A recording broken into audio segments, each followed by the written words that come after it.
अवधूत चिंतन श्री गुरुदेव दत्त. श्री स्वामी समर्थ. श्री स्वामी चरित्र सारामृताचे पारायण कसे करावे ते आपण आता पुढील प्रमाणे बघूया. विशिष्ट इच्छा पूर्ण करण्यासाठी किंवा आध्यात्मिक शांती मिळवण्यासाठी पवित्र ग्रंथाचे शिस्तबद्ध वाचन करणे म्हणजेच पारायण होय. तुम्ही 1 दिवस, 3 दिवस किंवा 7 दिवस पारायण करू शकतात. एका आठवड्यात 21 अध्याय पूर्ण करण्याची ही सर्वात प्रचलित पद्धत आहे.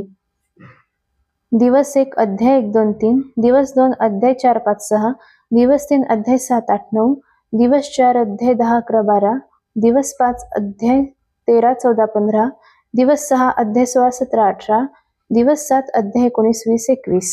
आता बघूया पारायणाचे नियम.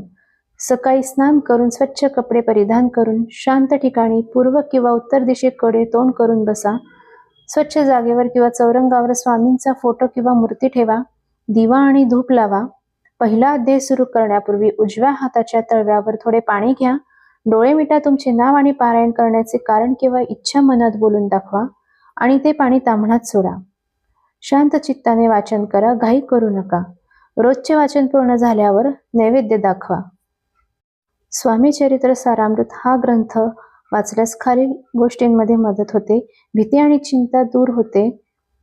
मानसिक शांती आणि आध्यात्मिक शक्ती मिळते. दुष्ट शक्तींपासून कुटुंबाचे रक्षण होते. वाचन सुरू करण्यापूर्वी तारक मंत्र म्हणण्याची प्रथा आहे. निशंक हो, निर्भय हो मना रे, प्रचंड स्वामी बळ पाठीशी नित्य आहे रे मना. अतर्क्य अवधूत हे स्मरणगामी, अशक्य ही शक्य करतील स्वामी. तसेच तुम्ही पारायण सुरू करण्याच्या आधी किंवा पारायण झाल्यानंतर तुम्ही श्री स्वामी समर्थ मंत्राचं जपमाळ 108 वेळा करावीत. श्री स्वामी समर्थ.